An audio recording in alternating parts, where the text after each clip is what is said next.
ទឹកដីអង្គរវត្តខានចូលជិត20ឆ្នាំអេហ្នឹងហើយជិតចូលជិត20អីជិតចូលអត់ខានចូលជិត10ឆ្នាំឥឡូវមកចូលម្ដងទៀតហើយ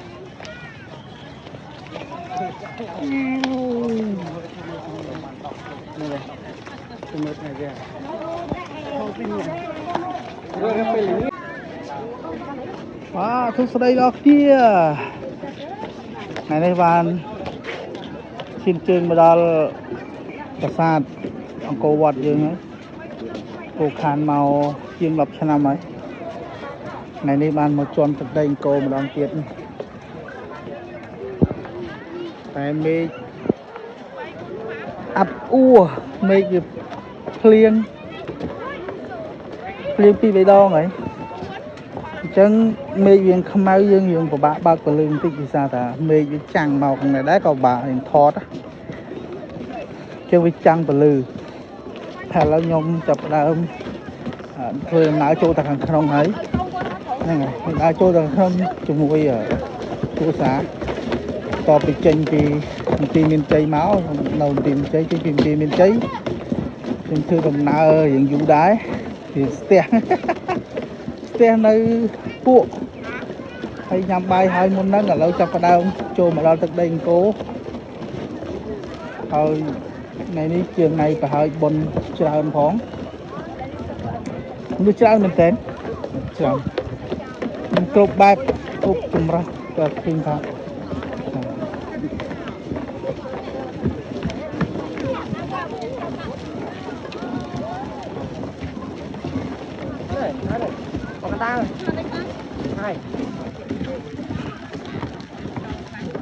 យើងបើកពលឺឲ្យវាភ្លឺតិចអូខ្ញុំកង់ណាអាចប់កង់ថតវីដេអូចិត្តចប់ហើយមុននឹងស្រាប់តែត្រូវបានស្តរគេពេញឥឡូវត្រូវបានចាប់ដោយបរិបូរឥឡូវថតតែថ្មីអូចាប់តែអីទៅលើស្ពានបណ្ដែតឡើយនេះជាបរិយាកាសជុំវិញទឹកនេះបណ្ដែតគឺថាទេសភាពស្អាតមែនតើបាទ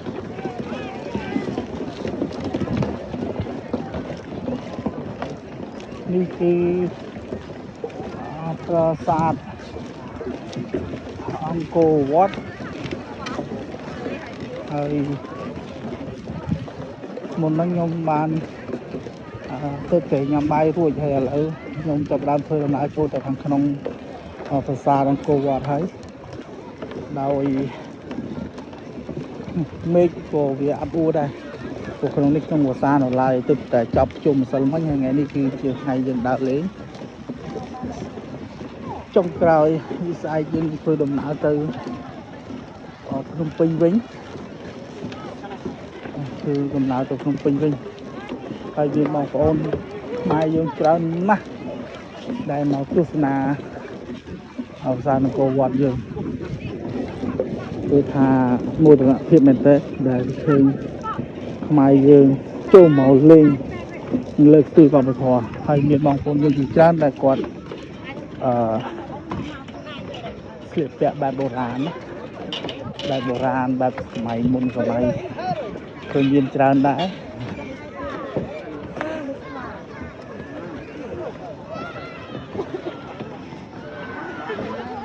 មានគ្រប់បងប្អូន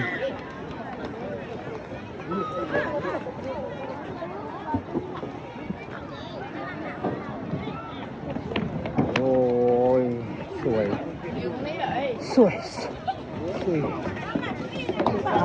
ว่าคำเงียบ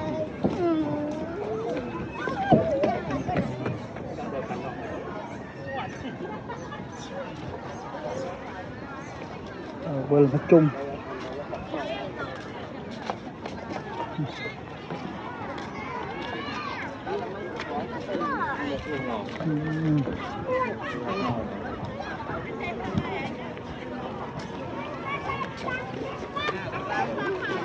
và cáiភាពស្អាតមែនតើ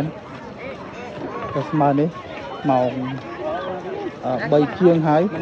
Và định ra thì nó ខ្ញុំបែរជាដើរអានេះគេថាជាម៉ោង 5 ដែលគេធ្វើការបិទហើយខ្ញុំធ្វើដំណើរទៅខាងក្នុងទៀតតែយើងទៅទស្សនាខាងក្នុងនេះគ្នាហើយអូស្វាច្រើនស្វាច្រើនដល់នោះហើយធ្វើម៉េចកុំកញ្ឆក់ទូរស័ព្ទអញរត់រួចអញនឹងចាប់ណាទេអូយសាត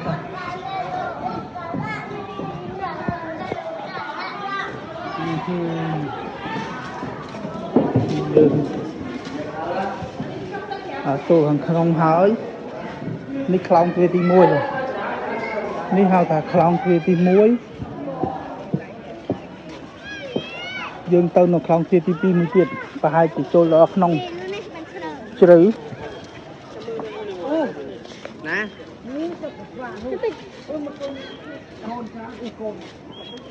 មកខាងក្នុងនេះគឺថា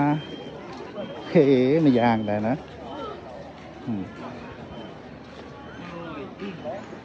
អូនេះព្រៃដើមស្នាលោកអុយធម្មជាតិព្រៃទឹកសានៅតាវត្តកន្លែងនេះប្រហែលជាគេចាំមើលថ្ងៃលិចប៉ុន្តែអត់មានថ្ងៃលិចទេដោយសារតែមេឃវាខ្មៅមួយយឹតអស់ហើយចឹងអត់មានទេអត់មានថ្ងៃលិចត្រូវមើលទេគឺរាល់ដងមានថ្ងៃលិចហើយនៅកន្លែងហ្នឹងដែលគេចាំមើលថ្ងៃលិចកន្លែងហ្នឹងថ្ងៃលិចកន្លែងហ្នឹងគឺថាពន្លឺជះមកគឺស្អាតមែនតើស្អាតខ្លាំងបាទហើយនេះខ្ញុំថតនៅខ្លងទៅតែចេញពីខ្លងទ្វារទី 1 ឥឡូវខ្ញុំចូលមកខ្លងទ្វារផុតហើយនោះថាខ្លងទ្វារទី 2 ឥឡូវខ្ញុំស៊ូមសិនខ្ញុំអត់បានតិចទៀតបាទខ្ញុំដើរចូលទៅក្នុងហើយនោះជាប្រាសាទកន្លែងគេហៅថា library ដែលគេហៅបណ្ណាល័យនៅសម័យអង្គរហ្នឹងណាជួងតិចទៅបណ្ណាល័យខ្ញុំត្រឡប់មកវិញ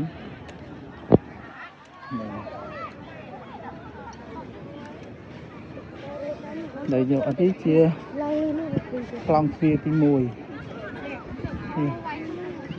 ខ្លងទ្វារទី 1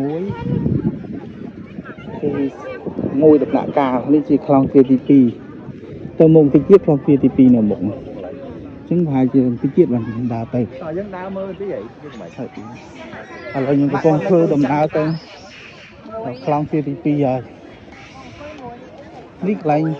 គេហៅថាសោះទឹកប៉ុន្តែវានេះអស់ហើយ